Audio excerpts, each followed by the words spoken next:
Գյուրջան Կասկադ, հասանելի բնակարաններ 65 ամիս մարման ժամկետով։ Սովորաբար նորմալ երկրներում, նորմալ կառավարությունների պարագայում փորձում է հենց կառավարությունը օրինակ ծառայել, թե ինչպիսին է պետք է լինի քաղաքական process-ը, ինչպիսին է պետք է լինի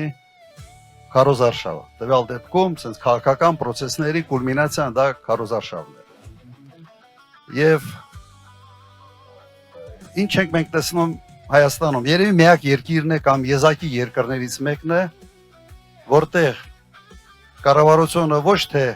լավագույն ստանդարտներին է փորձում ձգտել, այլ ինքը հենց ներդնում է վատագույն ստանդարտները։ Լաչառություն, ֆեյքերի նորություններ եւ բազմաթիվ այլ տեսնում եք թե ինչ է կատարվում։ Մարդկանց հետ խոսալու ոճը, մարդկանց հայհոյելը, սպառնելը։ Մի 2-3 օր առաջ վարչապետը սպառնեց, որ սպանելու է ինձ եւս երկու անդիմադիր ուժերի առաջնորդներին։ Հիմա հասկանում եմ, որ այս մարդը ամբողջ կյանքը մի դեղին թերթ է ունեցել եւ հիմա փորձում է այդ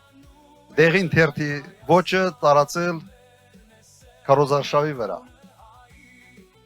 Սա իհարկե բերում է նման կարգի երևույթների, բայց մենք հանգիստ պետք է նայենք, մարդիկ, որոնք մոլորված են մեր քաղաքացիներն են, նույնիսկ մեղք են այդ մարդիկ, որ այդ վիճակում են հայտնվել, բայց ինչ անենք, հիմա մենք պետք է գնանք առաջ եւ օր առաջ ազատվել այն կառավարությունից, որը այսպիսի վարկեր է հաստատում Հայաստանի Հանրապետությունը։ Ուղղակի անընդունել է այս ամենը եւ մենք պետք է ուղղակի մեր մոտեցումով, մեր ձայներով հունիսի 7-ին այդ հնարավորությունը ունենք վերջ տալ այս ամեն ինչին։ Սա է մեր մոտեցումը եւ սա է գնահատականը այս պահի քարոզարշավին, ինչ որ մենք տեսնում ենք։ Հիմա մեր ծրագրերի մասին երևի այնքան ենք խոսացել, չգիտեմ ինչ է կարելի ավելացնել։ Միգուցե ավելի շատ դուք ինձ հուշեք, թե որ հարցերն են կոնկրետ ձեզ կոնկրետ հուզում այս պարագայում, այս տարածաշրջանում եւ Քասար գյուղում։ Ես կարող եմ ասել, թե ինչ խնդիրներ ենք մենք հանդիպում բոլոր մեր այցերի ժամանակ։ Այսպես կոչված դպրոցների օպտիմիզացիա, որ մեկ դպրոց կառուցում են 5 փակելու համար,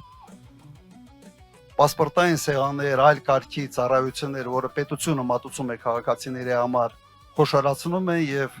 տարբեր գյուղերում ուղղակի գյուղացիների համար, ժողովրդի համար մեծ դժվարություն է ստեղծում։ Սա մի վիճակ է, որը եւս մենք մեր ծրագրերում շտկելու ենք, վերացնելու ենք բոլոր այն քայլերը, որոնք ամեն քայլափոխի մարդկանց համար ստեղծում է անհարմարություն։ Հիմա սա է մեր մոտեցումը։ Մեր հիմնական երևի թեզերից մեկը անվտանգության հարցերն են։ Անվտանգությունը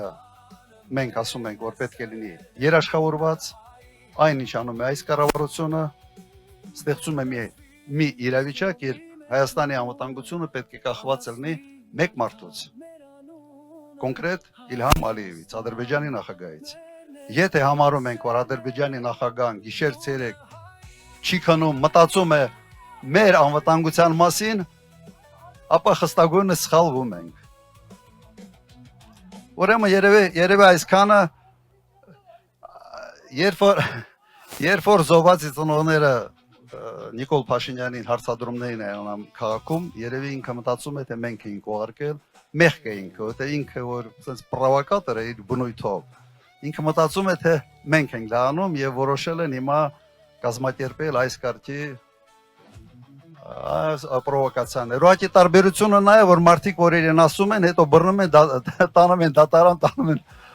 տանում են իրապահ մարմիններով սկսում են զբաղվել։ Այս մարդուն իհարկե ոչ մեկը չի տանելու եւ մենք չենք ուզում որ իրեն տանեն, որովհետեւ ինքը մեղք է։ Ինքը մեղք է, ենթադրում են որ որոշակի շեղումներ ունի, բայց հիմա ինչ անենք, այդպես է։ Մենք պետք է սպասենք, որ նման կարգի մարդիկ տարբեր տեղերում լինելու են։ Ուրեմն, ինչ պիտի անենք մենք այս ամենից ազատվելու համար։